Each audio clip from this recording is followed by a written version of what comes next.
On va donc passer à notre dernière table ronde de ce colloque santé. Et je vais appeler Madame Dangladaline et Madame Ormès Liane à me rejoindre.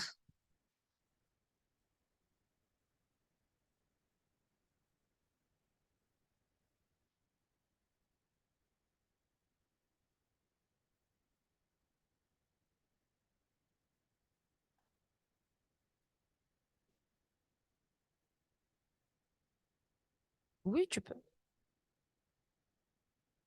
Bien sûr, j'ai trouvé une photo. Mais je l'ai volée à fond. Une ligne rouge sur ton visage.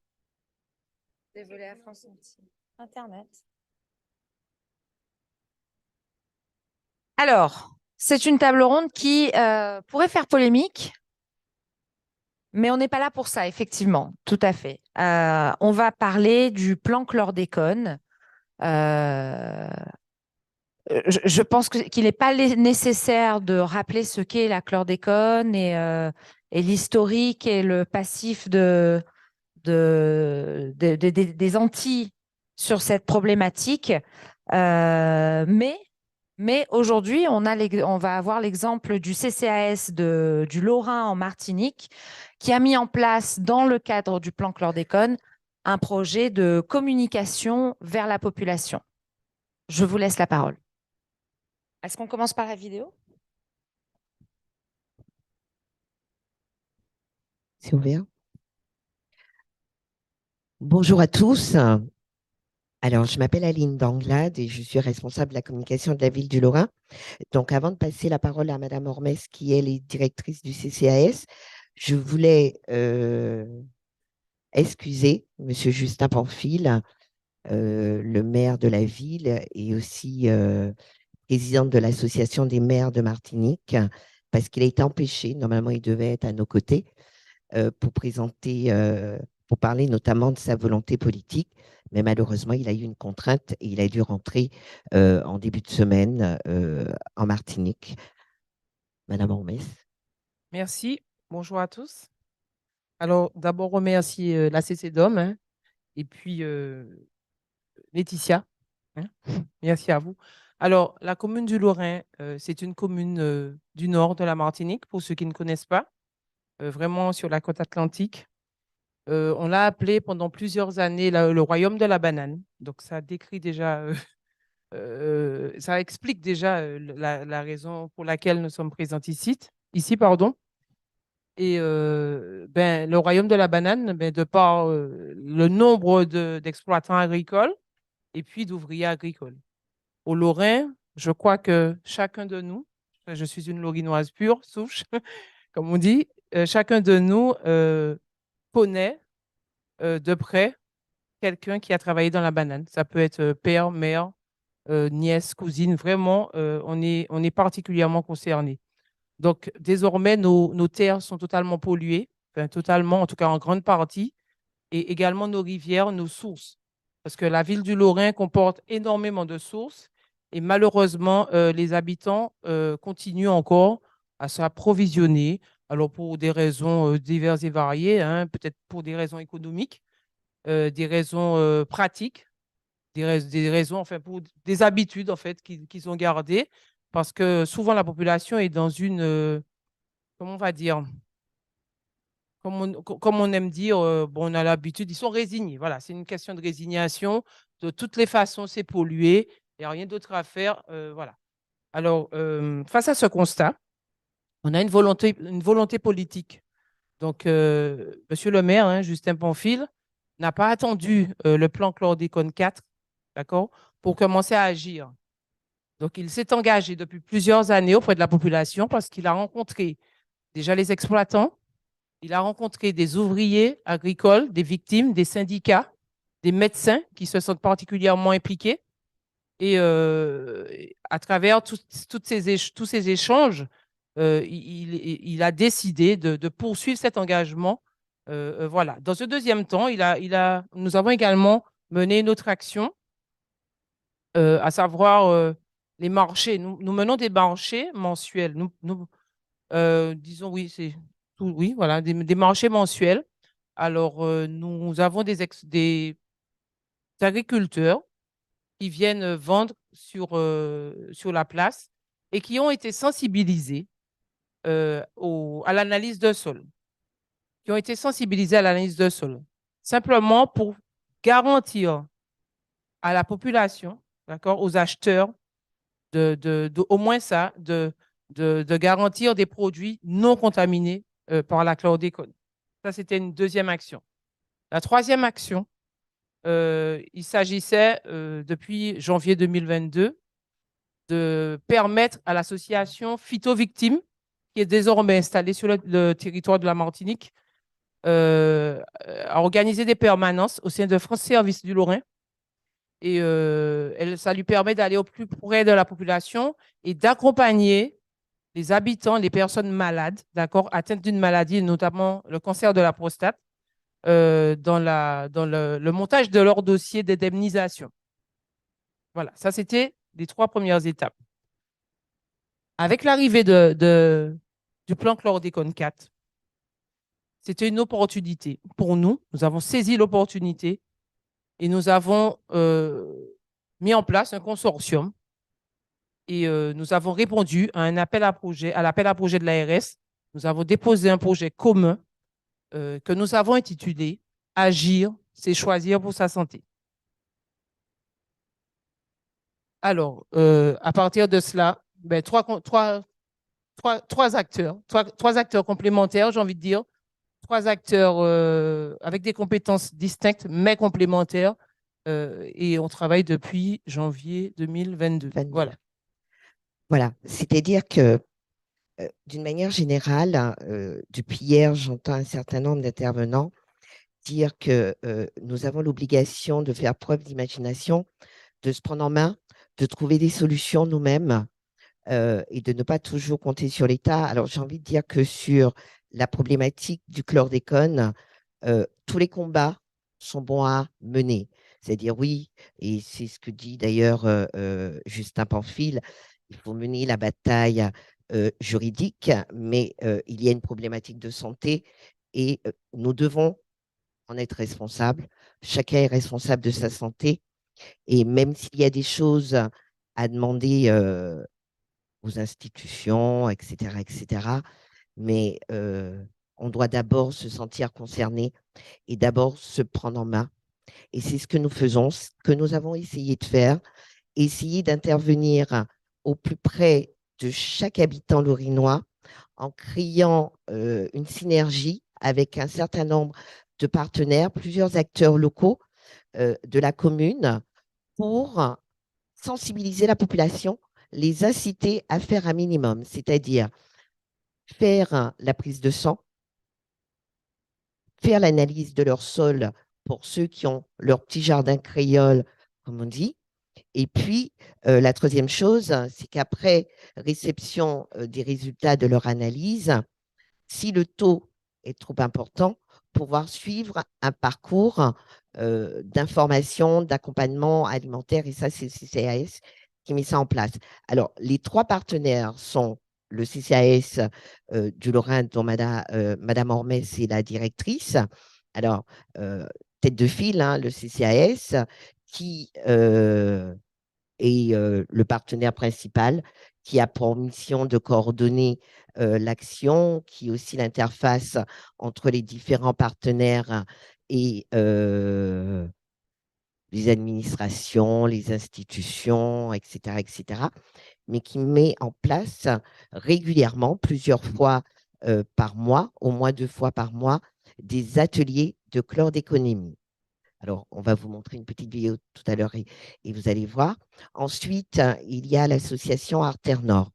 Artère Nord, qui est une association dans le domaine de l'IAE, qui fait de l'insertion professionnelle dans un certain nombre de domaines, environnement, BTP, etc., mais qui est aussi une régie de territoire en devenir, qui, depuis de très nombreuses années, a créé un jardin partagé qu'ils ont mis à la disposition des habitants, gracieusement, mais avec tout le parcours d'analyse de sol, etc. C'est de l'éducation auprès de la population. Et dans ce cas de figure, pour le projet Chlordécone, ils ont créé ce qu'on appelle aujourd'hui chez nous et qui a été repris par l'ARS, des ambassadeurs de l'information et de la prévention santé. Et le dernier partenaire, eh ben, c'est Martinique Nord Média, dont je suis la présidente, qui est aussi une association d'insertion professionnelle, mais spécialisée dans le domaine du digital.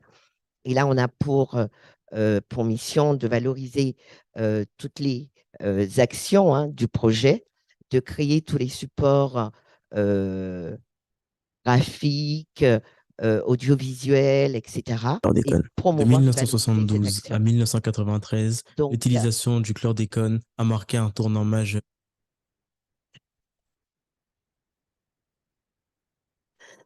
On va vous présenter une petite vidéo de 8 minutes que les salariés, je vous demandais d'être un peu indulgents parce que ce sont des salariés en CDDI, en contrat à durée déterminée d'insertion, qui ont démarré leur formation depuis janvier. Donc, si vous voyez des petites choses qui ne sont pas très... Il faut être indulgent, ils ne font que commencer leur parcours d'apprenant. Voilà, je vous remercie.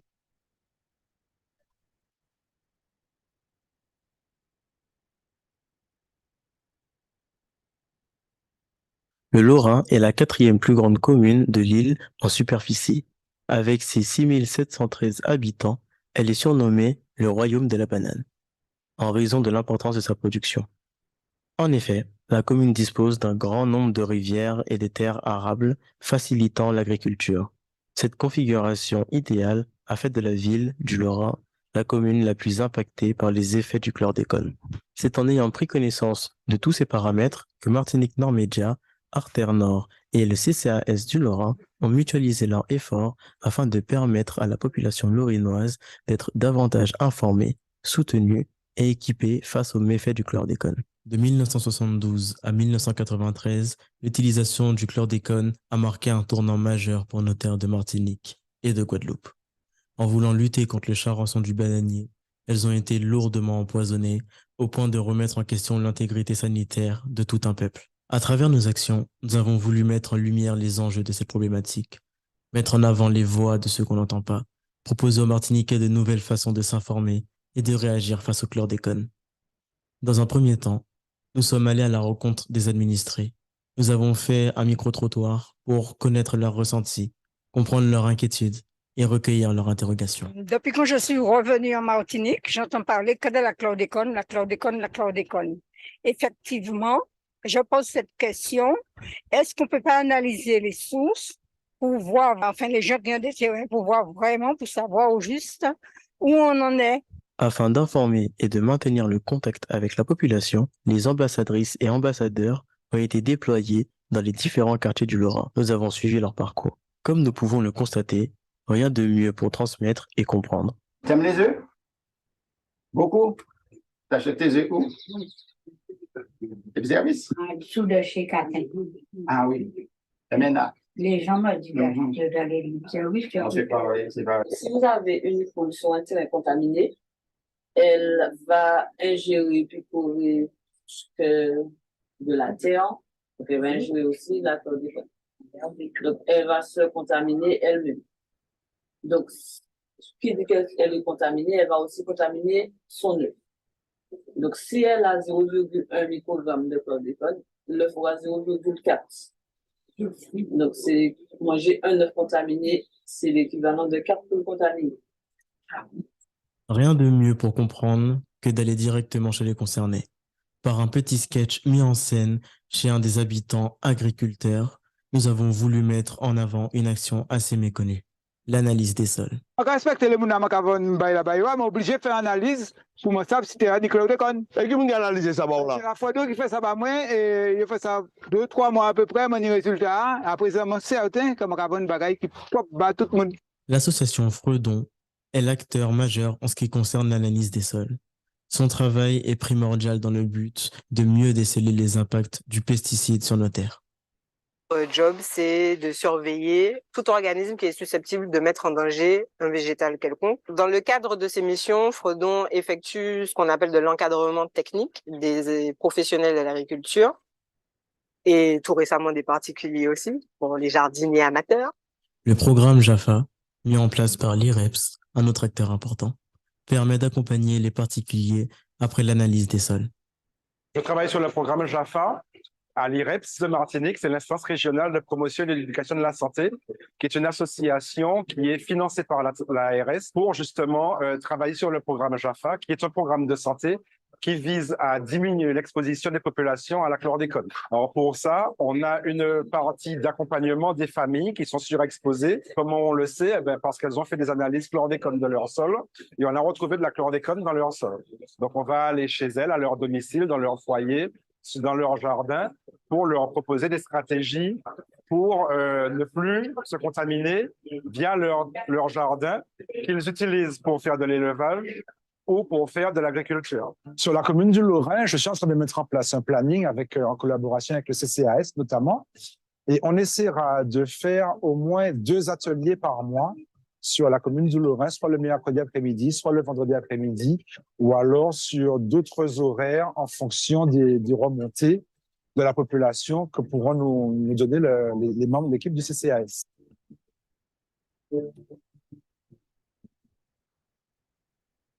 Nous essayons dans une majorité de faire toutes les communes de la Martinique, puisque le but, c'est d'aller quand même vers la population. Destiné aussi bien aux particuliers qu'aux professionnels, l'analyse des sols est donc un outil performant pour déceler les répercussions du chlordécone. Mais il n'est pas l'unique outil disponible. Nous avons aussi le dépistage. Mami ou la doudou, mami ou la ke gratin d'achin pou y gade aussi qui a mis les différents. Et pour tu as ça, mamie? C'est pour moi manger après-midi. Ou pas faim, ou pas lait. Tu sais qu'on a vu ça à la télé. Ça fait d'Achine, il nous a fait chlordécone là-dedans. D'achin là, moi sûr et certain qu'il n'y a pas ni pesticides, il n'y a pas ni chlordécone. Parce que moi-même, je fais analyser sol moi. Ah, et que j'ai dit, mamie? Eh bien, moi, aller chez le docteur, faut moi fait comme dépister. Mais oui, est-ce qu'on fait qu'on dépister? Mais on m'a dit que c'est gratuit. Nous ne pouvions pas parler du chlordécone sans parler du travail essentiel des laboratoires. Le test de chlordéconémie permet d'évaluer le taux de chlordécone dans l'organisme de l'individu dépisté. En stoppant l'exposition, donc l'alimentation de certains produits, on peut diminuer la teneur de chlordécone dans le sang par 2 en 2 à 6 mois. Et il faut faire attention, la présence de chlordécone dans le sang ne signifie pas que vous êtes malade. Le message que je souhaiterais faire passer, c'est que c'est un test qui est facile à faire, c'est un test qui est gratuit pour la population. Les résultats sont disponibles en 3-4 semaines et c'est un test qui va surtout permettre de donner une valeur d'exposition récente à la chlordécone. Le chlordécone est une problématique vaste. À travers le dispositif Zéro chlordécone, nous souhaitons montrer l'implication politique et les avancées faites dans le but de réduire l'impact du pesticide. Le 17 novembre 2022, une réunion a eu lieu à la mairie du Lorrain sur la thématique Zéro chlordécone. Étaient présents les élus de la ville du Lorrain, la préfecture de la Martinique, l'ARS, Alter Nord, Martinique Nord Média, avec comme invité spécial Madame Edwige Duclé, directrice de projet en charge de la coordination du plan chlordécone. L'expression artistique est la meilleure façon d'atteindre le cœur et l'esprit d'une personne. La pièce de théâtre Joldo permet d'aborder la problématique du chlordécone par une nouvelle approche, le rire. Vous avez pu assister à la pièce qui s'appelle donc Joldo et c'est une pièce pour sensibiliser la population sur les comportements à tenir essentiellement alimentaires par rapport à la problématique du chlordécone qui est déjà dans nos sols, dans nos rivières. Regardez-moi. Regardez-moi, comme elle est belle, comme elle est douce.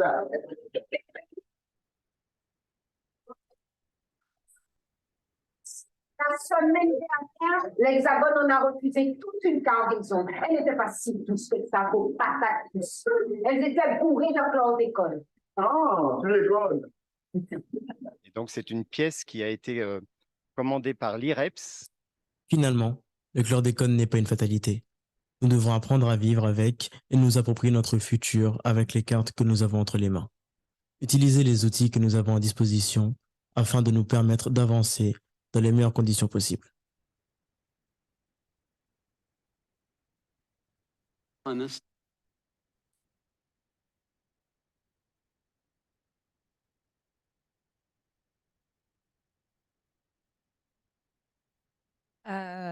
je vais passer aux questions. Je voudrais juste aussi apporter l'information pour ceux qui ne sont pas au courant qu'il y a quand même beaucoup de recherches qui sont en cours sur des solutions à mettre en place contre le chlordécone.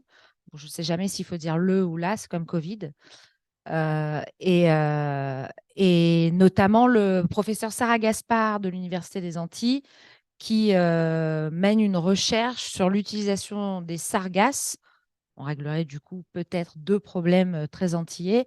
L'utilisation des sargasses pour absorber le chlordécone des sols des Antilles. Voilà.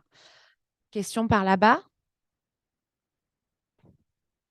Elle arrive, vous inquiétez pas. Le micro arrive.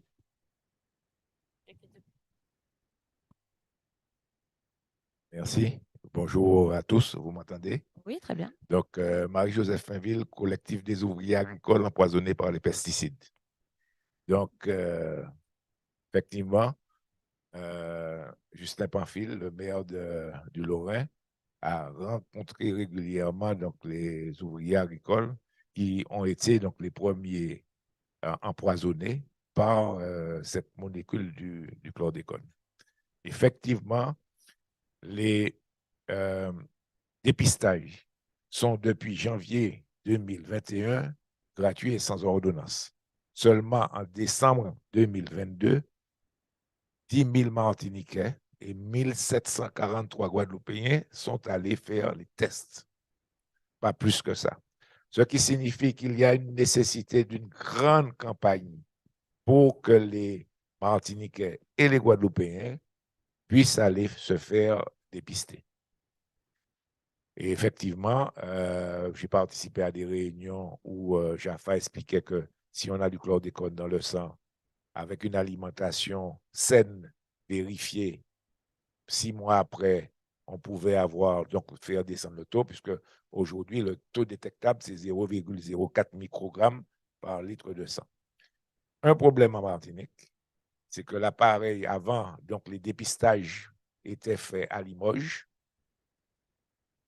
Depuis mars, ils sont faits à la Martinique, mais il y a donc des problèmes de personnel et pour l'instant, il n'y a que 20 dépistages par jour qui sont traités à la Martinique.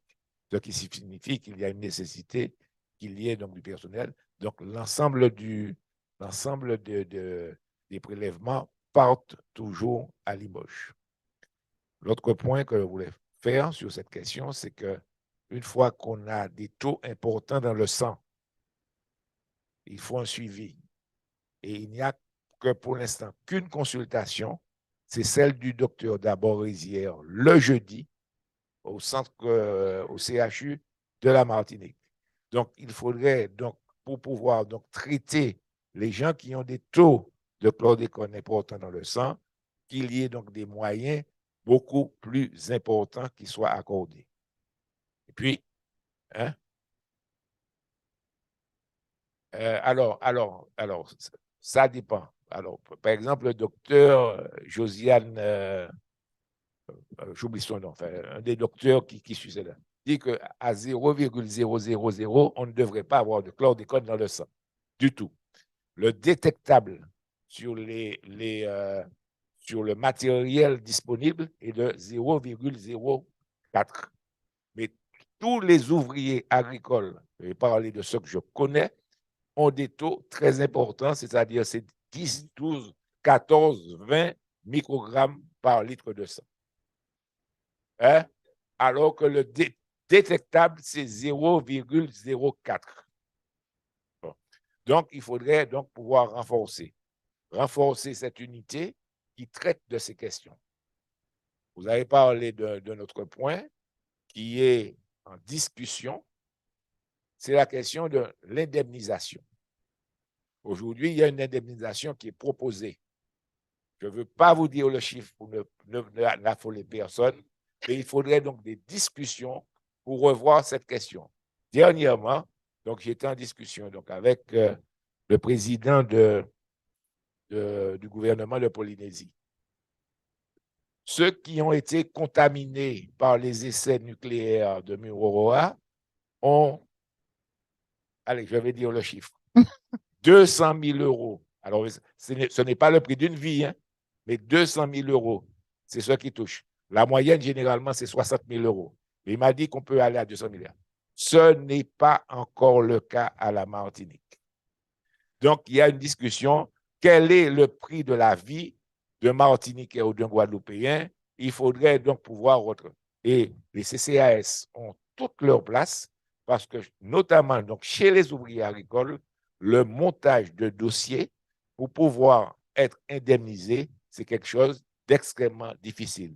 Donc, l'exemple qui a été pris donc, par Justin Banfil doit être, et on en a discuté d'ailleurs avec le collectif des ouvriers, répondu pour qu'il y ait donc un accompagnement pour pouvoir monter les dossiers. Et l'autre point, c'est qu'il faut qu'on puisse revoir donc, les montants d'indemnisation qui sont donc aujourd'hui donc, accordés, parce que ce qui est aujourd'hui accordé ne correspond pas à toute la souffrance qui est celle des Martiniquais et des Guadeloupéens. Et puis, il y a un autre point, c'est-à-dire qu'il y a donc des présents ici qui sont dans les migrations. Tous les spécialistes savent que ce poison passe la barrière placentaire, ce qui signifie que les Martiniquais et les Guadeloupéens qui sont ici devraient pouvoir aller faire les tests comme on l'a obtenu gratuitement et sans ordonnance. Merci de m'avoir écouté.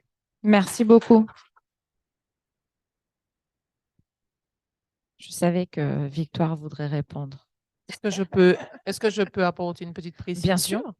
Alors, monsieur a parlé du taux, effectivement, de certains médecins, effectivement, zéro, on va dire zéro, dans l'idéal. Oui, ainsi que le docteur McNee, c'est zéro. Mais l'ARS nous dit à partir de 0,4 et non 0,0. À partir de 0,4, ben, on vous appelle. On appelle le patient. Et ils mettent en place un accompagnement, donc diététicien, etc., à partir de 0,4. Voilà, c'était juste Pour des gens qui montent jusqu'à 30. Ah oui, il y a carrément des taux incroyables dans le Nord. Oui, merci. En fait, bon, je suis un peu bavarde, mais tous les sujets m'intéressent. On parle de santé, Bon. C'est qu'on a bien fait notre travail. Alors, oui, je tiens à féliciter la ville du Lorrain, le maire et toute son équipe pour l'initiative qui a été prise parce qu'au mois de novembre dernier, en fait, il y a eu un colloque en Guadeloupe et il y a eu aussi en Martinique. Et la référente du ministère est venue, effectivement, et on l'a rencontrée. On a eu des réunions aussi au ministère avec la ministre en charge, mais aussi la référente. Et après, effectivement, il y a la présidente de l'OPEX, de l'Office parlementaire des choix scientifiques et technologiques qui s'est déplacée. Et il y a un livre, un petit bouquin qui résume les 16 dernières années, les 12 ou 13, pardon, je dis 16, mais non, 13 peut-être, dernières années de progression jusqu'au test. Alors, il faut savoir que c'est en 2019 qu'un de mes amendements, un amendement présenté donc par la personne qui est là, qui a permis justement d'avoir les tests, la gratuité des tests en 2019. Et en 2020, j'ai pu faire flécher justement un budget de 2 millions d'euros pour que, effectivement, ce soit pris en charge. Donc, c'est important qu'on ait ces tests-là et je rejoins parfaitement ce qui vient d'être dit par monsieur, tout en gardant toutes les félicitations pour l'initiative qui est faite chez vous. Pourquoi? Parce que nous n'allons pas, il n'y a pas suffisamment de personnes qui vont parce qu'on a fléché un budget. Alors, avant, il n'y avait pas de tests gratuits et les premières personnes qui ont bénéficié de tests devaient partir à Martinique déjà et les prélèvements partaient, mais c'était à leur poche. Maintenant qu'on a la possibilité, donc j'invite tout le monde, et vous l'avez très bien résumé, monsieur, il faut qu'on puisse tester. Et l'avantage de ces tests, c'est d'une part, et Madame Justine Bénet, ancienne députée, ainsi que Monsieur Letchimise avait fait aussi, il y avait eu une commission d'enquête, et il y a dans les préconisations justement la possibilité de faire le suivi. Et là, jusqu'à maintenant, il y en avait pas, c'est récent, c'est très récent. Et maintenant, d'une part, il y a un accompagnement mis en place par les ARS, vous venez de le dire, pour permettre aux personnes qui auraient un taux élevé de revoir leur alimentation. Parce que à court terme même, en fonction des habitudes alimentaires des personnes, on peut évidemment faire diminuer les taux. Et en principe, on devrait pas avoir ni 0, 0, 0, 0, rien. On devrait avoir 0 carrément, parce que là, quand on en a, quel que soit le taux, ce n'est pas normal. C'est comme dans l'eau, on ne devait pas avoir des traces de chlordécone. Bon, malheureusement, bon, quand on en a, il faut quand même voir que si on est pris en charge et qu'on change les habitudes alimentaires, parce que avec le programme JAFA, et là vous l'avez cité dans votre reportage, c'est que on fait l'analyse des sols et on dit aux personnes qui sont concernées, qui ont encore les jardins créoles, qui jouent un rôle économique important d'ailleurs, mais ce qu'il faut planter et ne pas planter et ce qu'il faut utiliser. On n'a plus le droit, sur les terres pour lesquelles il y a un taux de chlordécone reconnu, de mettre ni des patates douces, ni des ignames, enfin tout ce qui va dans le sol. Donc, quand les gens n'utilisent pas justement ces produits dans ces terres-là, mais quand aussi ils changent l'alimentation, ils utilisent d'autres produits. En fait, bon, ils achètent, mais là où c'est reconnu comme étant de bonne qualité, eh bien, le taux s'en va. C'est quand on mange quelquefois les mêmes produits issus des mêmes terres et tout. Mais le problème qu'on a, c'est que nous, en Guadeloupe, en Martinique, nous obéissons à des normes européennes et françaises. Donc, il y a un certain nombre de démarches qui sont faites. Mais il y a, dans les pays de la Caraïbe, proche de chez nous, des produits qui arrivent quelquefois sans contrôle. Et là, c'est le vrai sujet, c'est la question des contrôles des produits qui arrivent chez nous. Parce que tous les agriculteurs qui sont confrontés à ces situations-là, eh bien, ils sont quelquefois en difficulté, ils doivent changer d'activité, faire autrement, autre chose. Parce que sur ces terres, on peut faire de la culture hors sol, on peut faire autre chose. Mais il y a un manque à gagner pour les personnes qui avaient le jardin de proximité. Ils n'avaient pas besoin d'aller acheter un certain nombre de produits. Mais les mêmes produits, sans contrôle, et qui sont utilisés quelquefois. Peut-être qu'il y a d'autres types de pesticides dans des îles proches de chez nous, je ne vais pas citer lesquels, mais on est confronté à cela. Donc, il faut qu'il y ait plus de contrôle sur les produits qui sont vendus comme ça, sans traçabilité, et il faut un meilleur accompagnement financier, je dis, et ça n'a pas, monsieur a très bien dit, hein, c'est pas la vie de la personne, parce qu'il y a beaucoup qui sont déjà décédés. Il y a beaucoup de personnes qui étaient confrontées directement, qui ont utilisé, parce qu'aujourd'hui, on parle d'équipements de sécurité dans certains domaines, et il y a un intervenant de qui s'occupe de santé au travail. Maintenant, il y a des équipements de sécurité, mais les gens, avant, ils utilisaient les choses sans masque, avec leurs mains. En fait, bon, ils ne savaient pas. Donc, maintenant, la question de l'indemnisation, il y a eu des communiqués, mais très peu de temps, et c'est la croix et la bannière pour remplir un dossier pour la traçabilité. Et beaucoup de personnes qui travaillaient dans des exploitations agricoles n'étaient pas forcément déclarées. Là, même pour avoir une retraite, déjà, ils ont des difficultés parce qu'ils n'ont pas toute la traçabilité de l'antériorité de leur activité. Donc, ce sont des vrais sujets. Je pense que vous avez beaucoup de travail, mais je félicite l'initiative et j'espère que ça va être généralisé sur l'ensemble de la Martinique et sur l'ensemble de la Guadeloupe. Il y a la présidente de l'Union départementale des CCAS qui est là. La Guadeloupe est aussi confrontée aux mêmes problématiques et j'espère que nous allons poursuivre dans ce sens-là également parce que les personnes sont demandeuses et il y a en plus d'autres conséquences, hein, tous les problèmes endocriniens chez les petites filles. Il y a d'autres conséquences parce que même les personnes qui n'ont pas utilisé, mais qui sont dans un environnement qui a été confronté au problème de chlordécone, eh bien, il y a d'autres conséquences sur les femmes, sur les petites filles et beaucoup d'autres qu'on ne connaît pas encore forcément. Mais en tout cas, monsieur, je tiens à vous féliciter parce que ce que vous avez dit, vous n'avez pas parlé de la Martinique, mais c'est la même chose pour la Guadeloupe. Ah non, mais c'est la même chose, donc c'est ça, c'est même bagaille. Mais là, dans ce cas précis-là, ce que vous avez illustré, c'est la réalité. Là, et j'espère que nous aurons, parce que moi, je vais voter un amendement qui sert à tous ceux qui sont confrontés à ça et les budgets qui ont été fléchés, c'est désormais le cas. Et je remercie quand même le ministère d'avoir donné une suite presque immédiate à cette problématique quand je l'ai fait, parce que je ne pensais pas que ça allait passer. Et parmi les co-signataires, il y a Maurice Antiste qui avait signé mon amendement, donc il est co-signataire. Donc on est trois sur cet amendement que j'avais présenté, c'est Maurice Antiste, Victorin Lurin et moi-même. Donc la Martinique était présente. Voilà, je tiens à le dire. Donc il faut vraiment qu'on puisse tenir compte de ce que vous avez dit. Peut-être plus de ce que vous avez dit que ce que moi j'ai dit, parce que vous êtes un usager, vous êtes dans le non, comment on dit la chose. Merci beaucoup. Alors, je prends la parole. Alors, j'ai une question à poser. Je connais un petit peu la réponse, mais bon, je la pose quand même. Je voudrais connaître un peu la couverture médicale dans le nord Atlantique. Est-ce que vous avez beaucoup de médecins pour... Alors, sachant que c'est pas seulement là, vous êtes au Lorrain, donc je sais très bien que vous travaillez va- au nom du Lorrain. Je oui, suppose qu'il y a d'autres exactement. communes aux Exactement. alentours. J'allais vous dire, on ne pourra pas répondre au nom de toutes les communes. En tout cas, pour le Lorrain, nous avons 4 médecins. 4 médecins, 2 SIAD.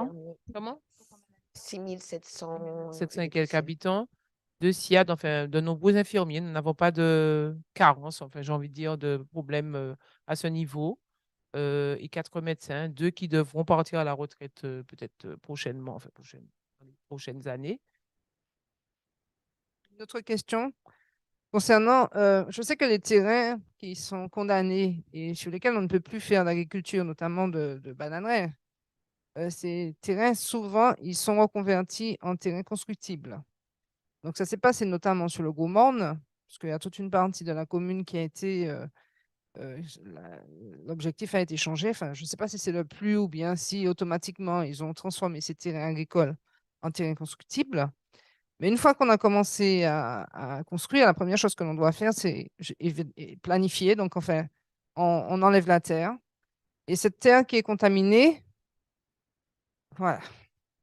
Il arrive souvent qu'on la transporte ailleurs Tout à fait. et qu'elle aille contaminer d'autres terres, ou bien C'est une d'autres communes qui, au départ, n'avaient Exactement. pas forcément de bananeraies, quoi. C'est un problème qui a été pointé également. C'est-à-dire que, enfin, nous, on n'est pas là pour répondre à ce type de questions, parce que nous avons été formés également, hein. On n'a pas donné cette précision, mais il faut savoir que tous les participants, en tout cas toutes les Tous les personnes, acteurs. voilà, du consortium ont été formés. Voilà. Donc, nous avons les bases, donc nous avons certains éléments de ce type, en fait. Les terres qui sont transportées ailleurs ben, risquent d'être contaminées terrain qui n'étaient pas au départ contaminés. Donc, c'est une question qui est vraiment complexe. En tout cas, à l'occasion de nos ateliers, on dit simplement aux gens ce que Madame la sénatrice a dit, hein, c'est exactement ça. C'est à partir du moment où vous avez un taux, vous avez de la chlordécone dans le sang, c'est qu'il y a quelque chose que vous faites qui n'est pas bon. C'est ou bien vous vous approvisionnez mal, donc vérifiez, évitez les marchands où il n'y a pas de traçabilité, donc évitez. Et voilà, c'est surtout ça. Ceux qui ont un petit jardin, ben voilà, exactement, on leur demande ben, en fonction du taux, de l'analyse de sol, eh ben, planter des arbres fruitiers, voilà, etc., etc. C'est ce qu'on dit aux gens dans les ateliers, c'est avoir la bonne posture, faire des bons gestes, voilà, pour éviter d'être contaminé, puisque on est contaminé essentiellement par l'alimentation. Alors, et l'eau. Bien sûr. Et l'eau. Alors, le poisson, etc. Mais en Guadeloupe, il n'y en a pas juste beaucoup pour d'eau. compléter. Juste pour Je dis en Guadeloupe, il n'y a pas beaucoup d'eau. Peut-être, mais on est dans la même problématique. Cela dit, ce qu'on voulait partager avec vous, c'était surtout, alors notamment Madame la sénatrice, donc oui, il y avait le texte de loi, où il y avait les décrets, où il y avait tout ça, où il y avait de l'argent. Par contre, les gens ne faisaient pas le nécessaire.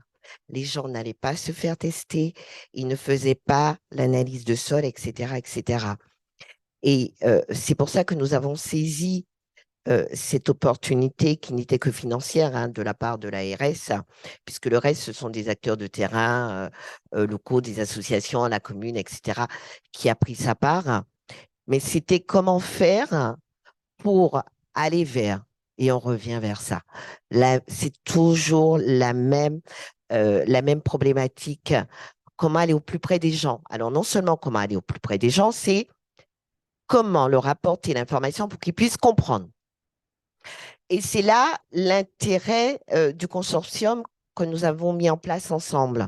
C'est-à-dire que quand vous allez sur le site de l'ARS, lorsque vous allez sur les sites gouvernementaux, on va dire globalement, l'information est un peu indigeste pour nos populations rurales. Donc, on essaie de simplifier l'information, de la vulgariser. Et c'est pour ça on a réalisé des petites vidéos. Vous avez vu à un moment donné une petite dame qui nettoyait sa dachine. On a fait ce petit spot nous-mêmes pour notre population. On crée ou on adapte une communication qui est différente de la communication institutionnelle pour permettre à notre population de la comprendre, de se l'approprier, et on a commencé à voir les résultats. Oui, le laboratoire du Lorrain voit de plus en plus de personnes se faire tester. On voit nos collègues, on est à la mairie, de plus en plus, nos collègues nous ramènent leurs résultats de leurs tests, des membres de famille, etc., etc. Donc, c'est vrai que ça va nous prendre, alors on est sur un appel à projet qui doit se terminer en décembre 2023. Mais ce travail, il est fait de longue haleine. Les ambassadeurs passent de maison en maison, quartier par quartier. Madame Ormès, avec le CCAS, elle fait ses ateliers par catégorie. Elle a pris les enfants, elle a pris les écoles, elle a pris les associations, elle a pris l'école senior. Enfin bref, c'est-à-dire que c'est vraiment un travail de fourmi et on y va porte après porte, porte après porte. Mais c'est parce qu'on a envie aussi. On a quand même un résultat qui est vraiment effectif, hein, puisque l'ARS, lors de notre bilan intermédiaire, a communiqué un chiffre que je n'ai plus en tête, mais elle nous a expliqué que c'était clairement la courbe en termes de prélèvement sanguin avait été multipliée par, je ne sais plus, mais en tout cas, vraiment, il y a un pic depuis le début de notre projet, en tout cas pour le Nord et notamment le Lorrain. Voilà. Donc, j'invite toutes les collectivités de Guadeloupe et de Martinique à prendre exemple et à reproduire. Merci beaucoup, mesdames. Merci. Merci à vous. On arrive à la fin de ces 2 journées de colloque.